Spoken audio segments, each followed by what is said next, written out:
A truck approaches a toll booth that is being sanitized, with workers dressed in hazmat suits diligently cleaning the area. The truck driver, impatient and irritable, complains about the delay, accusing the workers of wasting his time. The workers calmly assure him that the situation is under control, explaining that the sanitation process is a precautionary measure due to a minor leak at a nearby nuclear plant. Relieved, the driver proceeds through the toll booth. However, as he continues his journey, he becomes distracted by the ringing of his phone and inadvertently runs over a doe that suddenly appears on the road. After a brief inspection of the scene, the driver decides to leave, believing the doe to be dead. Unbeknownst to him, the animal, despite the severity of the crash, slowly rises to its feet, revealing that it has become infected with something far more sinister than a simple injury. Suk-woo, a successful but overworked fund manager, struggles to balance the demands of his career with his responsibilities as a father. He barely has time for his young daughter, Suin, and his personal life is in disarray following his divorce. After another grueling day at the office, Suk-woo returns home to find that he has once again failed to connect with Suin, even buying her the same birthday gift he gave her the previous year. Suin, who is clearly disappointed, quietly expresses her wish to visit her mother in Busan for her birthday.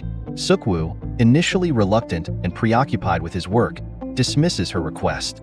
However, later that evening, his mother shows him a video of Suin singing Aloha OE at a school recital, a performance he had missed due to his hectic schedule. In the video, Suin stops singing midway, clearly affected by her father's absence.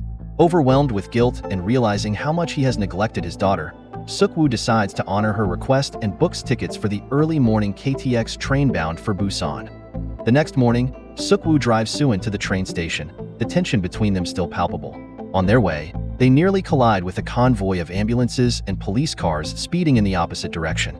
As Suk-woo contemplates the unusual sight, Suin catches a glowing ember in her hand from a burning building in the distance. The ominous scene unsettles Suk-woo, but he chooses to press on, determined to fulfill his promise to Suin. They arrive at the station and board the train, which is already filling up with passengers, including a tough, working-class man named Sang-hwa and his heavily pregnant wife, Song-kyung. The train also carries a high school baseball team, a wealthy but self-serving CEO named Yeon-suk, two elderly sisters named In-gil and Jong-gil, and a disheveled homeless man who seems acutely aware of the impending catastrophe. As the train prepares to depart, a young woman, visibly distressed and with a large bite wound on her leg, stumbles aboard. She collapses in one of the lower compartments, unnoticed by the other passengers. Outside the train, the station manager signals the train to leave, but his attention is drawn to a group of people on the station stairs, screaming in terror at something he cannot see. Suin, watching through the window, witnesses the manager being brutally attacked by a crazed individual. The sight terrifies her, and she leaves her seat to find the bathroom. In one of the lower cars, a train attendant discovers the bitten woman writhing in pain. As the attendant tries to help, the woman convulses violently and then suddenly transforms into a zombie, attacking the attendant. The newly infected attendant stumbles into the car occupied by the baseball team, where she collapses, now fully turned into a zombie. Chaos erupts as the infection spreads rapidly, turning many of the passengers into zombies within moments. Only 4 students manage to escape the carnage. The infected passengers, now a mindless horde, begin to swarm towards the upper compartments, attacking everyone in their path. Suin, unaware of the danger, innocently makes her way towards the lower compartments, still searching for a bathroom. Meanwhile, Suk-woo, who has dozed off, wakes up to find Suin missing from her seat. His concern grows when he receives a call from a coworker who informs him that violent riots have erupted across Korea. Fleeing in terror, realizing that Suin may be in grave danger, Suk-woo sprints in the opposite direction, desperate to find her. He arrives just in time to see Suin standing frozen in front of the oncoming horde of zombies. Without a moment to lose, he grabs her, and they make a frantic dash back to their compartment, the zombies hot on their heels. Suk-woo manages to barricade the door, but not before nearly locking Sang-hwa and Song-kyung out. The survivors work together to block the door, quickly realizing that the zombies, though aggressive, lack the ability to open it. Song-kyung cleverly uses water and newspapers to cover the windows, effectively hiding them from the zombies' line of sight and calming the immediate threat. Over the intercom, the conductor tries to reassure the remaining passengers, announcing that the train will divert to Daegu Station, where the military is supposedly in control. Yeon-suk, however, is suspicious and makes a call to his business associates. from which Sukwu deduces that all arriving passengers at Daegu will be subjected to strict quarantine measures. Wanting to avoid this, Sukwu contacts a co-worker and arranges for a private pickup for him and Suin, separate from the rest of the passengers. When the train arrives at the eerily deserted Daegu station, Sukwu leads Suin and the homeless man, who has overheard their plans, toward the east exit, hoping to avoid the quarantine. However, as they make their way through the station, they encounter a wounded warns them of the impending danger before being overrun by a horde of infected soldiers. Meanwhile, the other survivors, including Sanghwa, Song Kyung, and the high school students, head towards the main exit. As they descend an escalator, they are horrified to see that the soldiers stationed there are all infected. The survivors scramble back up the escalator, trying to escape the deadly trap. Sukwu, realizing that Suin is in grave danger, urges her to run, while he and the others attempt to hold off the zombies. Suin, now separated from her father, bumps into Song Kyung and Sanghwa, who are also fleeing back to the train. Song Kyung takes Suin and runs towards the platform, while Sanghwa, Sukwu, Yongguk, and the other remaining baseball players fight off the relentless horde. Despite their best efforts, two of Yongguk's friends are overtaken and infected before they can reach the train. On the platform, Jin-hee, Yeon-suk, and a few others manage to board the train. But the situation quickly deteriorates when a glass bridge above the platform shatters, raining zombies down onto the survivors. The fall separates the two sisters, In-gil and Jong-gil, with Jong-gil being forcibly dragged into a compartment by Jin-hee while In-gil, Song Kyung, and Suin are forced to run in the opposite direction. Song Kyung, Suin, In-gil, and the homeless man find refuge in a bathroom in one of the infected compartments, while Yongguk, Sukwu, and Sanghwa manage to reach a safer compartment. Desperate to save his wife, Sanghwa calls her and realizes she is trapped in the bathroom. Unwilling to leave her and the others to die, Sanghwa, Sukwu, and Yongguk decide to fight their way through the zombie-infested compartments to rescue them. Along the way, they discover that the zombies are blind in the dark and only respond to sound, a discovery that they use to their advantage. After a harrowing battle, they manage to rescue Song Kyung, Suin, and the others, and together they make their way towards the first compartment, where Yeon-suk, Jin-hee, Jong-gil, and the train manager are holed up.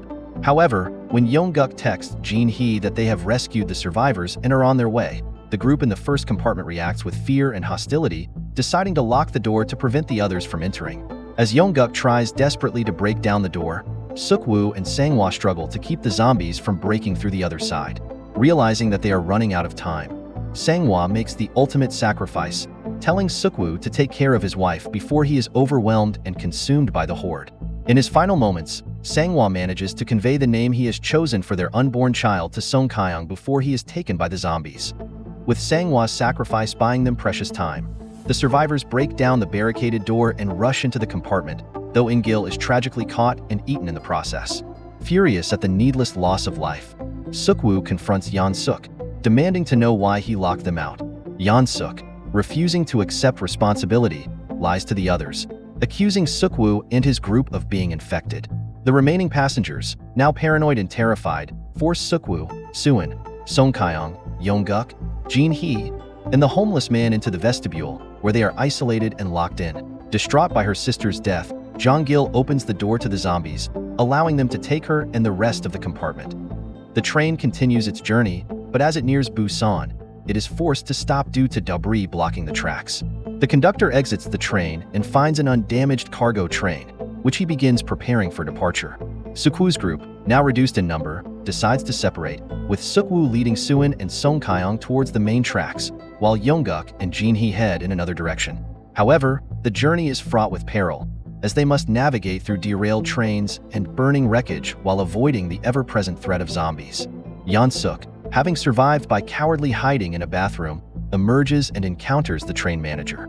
Seizing the opportunity, Yeon-suk sacrifices the manager to save himself and boards the cargo train. Meanwhile, Jin-hee becomes trapped in a compartment surrounded by zombies.